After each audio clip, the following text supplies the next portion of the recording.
The camera snaps on mid-bite. A lone man in a charcoal suit sits at a candlelit table for 10, silver domes glinting like armor. His fork hovers over a steak the size of a paperback.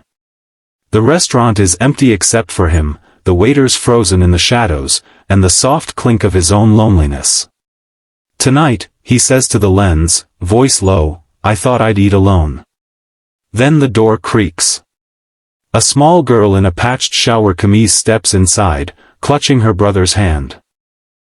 Rainwater drips from her dupatta. She looks straight at the camera, at you, and says, "My brother is hungry. Can we stay a while?" Smash that like button if your heart just skipped, and subscribe so you never miss a story that reminds us why we're human. Aram Khan, 35, self-made, the youngest textile tycoon in Lahore, had booked the rooftop of Salt and Pepper Village for himself. Not out of arrogance, arrogance would have invited others. He wanted silence after burying his father that morning. The funeral had been a parade of condolences and camera flashes, he needed the sky to himself. He told the manager, no guests, no music, no interruptions. The staff obeyed. They always did. He was slicing into the medium-rare Wagyu when the service door opened. Not the grand entrance, the service door. A waiter tried to block it, but the girl slipped past like smoke. 8 years old, maybe 9, barefoot, eyes too old for her face. Behind her, a boy of 4 clung to her hem, thumb in mouth, cheek streaked with mud. "Sir," the waiter stammered, "I'll." Aram lifted a hand. The waiter froze. The girl didn't flinch. "We smelled the bread from the street," she said in Punjabi so pure it cut through the air-conditioned hush. Ami said restaurants throw away leftovers. We only want what's wasted. Aram's first instinct was the reflex of boardrooms, calculate risk, control narrative. A child in his private dinner could become a headline, a PR disaster. But the boy's stomach growled, small, ferocious, impossible to edit out. Something cracked inside the millionaire's chest. He pushed back his chair. "What are your names?" "I'm Sana. This is Bilal." She nudged her brother. He hid behind her legs. Aram looked at the table, 10 domes, 10 crystal glasses, a cake fortress of chocolate ganache. He had ordered for a ghost banquet. Dishes his father loved, portions he could never finish alone. The absurdity hit him like cold water. "Sit," he said. The waiter's eyes widened. Sana hesitated, weighing the invitation against every adult who had ever lied. Hunger won. She lifted Bilal onto a velvet chair 3 times his size. His feet dangled like pendulums. Aram removed the domes himself. Steam curled up, nihari, seekh kebabs, butter chicken, saffron rice, naan still sweating from the tandoor. Sana's hands trembled as she tore a piece of naan and tucked it into Bilal's fist. The boy ate as if the bread might vanish. Aram watched. He had closed deals worth hundreds of millions before breakfast, but he had never seen gratitude this raw. Sana ate slowly, rationing every grain, slipping half her portion onto Bilal's plate. When she thought no one noticed, she wrapped a kebab in tissue and hid it in her pocket. For Ami, Aram realized. He should have stopped there. A kind deed, a viral clip, end of story. Instead he asked, "Where is your mother?" Sana's shoulders stiffened. "Home. She's coughing blood again. The free clinic ran out of medicine." The rooftop wind carried the call to prayer from a distant mosque. Aram felt the old weight settle, his father's voice the night before he died, "Money buys everything except the things that matter." He had laughed then. He wasn't laughing now. He stood. "Finish eating. Then we're leaving." Sana's eyes flashed panic. "We won't steal." "I know." He softened. "I'm taking you to her." The waiter tried to protest, "Mr. Khan's driver, the schedule, the rain," but Aram was already shrugging on his coat. He carried Bilal down the service stairs. The boy weighed nothing, bones and fever heat. Sanaa followed, clutching the tissue-wrapped kebab like contraband. In the basement parking, the Conti was idling. The chauffeur raised an eyebrow at the muddy children but opened the door without a word. Sanaa slid across leather that cost more than her entire mahalla. Bilal pressed his face to the window, mesmerized by streetlights blurring into gold. "Address?" Aram asked.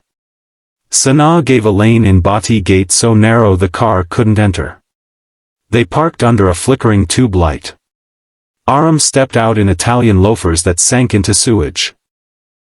Sanaa led the way through alleys where dogs slept on trash and neon signs bled pink into puddles. She stopped at a door made of corrugated tin. Inside, a single bulb dangled. A woman lay on a charpai, lungs rattling. The room smelled of damp and Vicks. When she saw Aram, she tried to sit, failed, began to apologize for the mess. He actually knelt, on the cracked floor. "Auntie, your children found me. I'm returning the favor." He called his personal physician, the one who treated governors. At 11 p.m., Dr. Shah arrived with a portable oxygen concentrator and a month's supply of antibiotics. The woman wept silently. Sanaa stared as if miracles were contagious. Aram thought that would be the end. A good deed, a tax write-off, a story for motivational panels. But the next morning his phone buzzed with a video. Sanaa and Bilal waving at the camera outside a private hospital, Bilal holding a new teddy bear, Sanaa shouting, "Uncle Aram said school starts Monday." He hadn't said that. He dialed the number. Sanaa answered on the first ring. "Assalamu alaikum, uncle. The doctor says Ami can breathe now. When are you coming again?" Something in her voice, trust, terrified him more than any merger. He cleared his schedule. Over the next weeks, the rooftop dinner became legend on WhatsApp. Forwarded, embellished, set to sad violin music. Aram ignored the noise. He was busy learning new numbers, Sanaa's shoe size, Bilal's allergy to cow milk, the exact cost of a liver panel for their mother, whose name was Nasim. He enrolled the children in the city's best private school, uniforms pressed, lunches packed by the restaurant that once served only him. He paid Nasim's medical bills quietly, through a trust labeled anonymous donor. When the school asked for guardian details, he wrote his own name without hesitation. The first parent-teacher meeting, he arrived in a kurta instead of a suit. Sanaa's teacher said, "She's brilliant but guarded. Afraid it will be taken away." Aram felt the words like a blade. That night he took the children to the rooftop again. No private booking, just the regular crowd. He wanted them to see the world didn't stop for them, it simply made room. Sanaa ordered for the table in perfect English. Bilal spilled mango lassi on the tablecloth and giggled when no one scolded him. Later, under the same fairy lights, Aram asked, "What do you want to be when you grow up?" Sanaa didn't hesitate. "A doctor." "So no mommy waits for medicine." Bilal, mouth sticky with gulab jamun, added, "I want to drive the big car." Aram laughed until his eyes watered.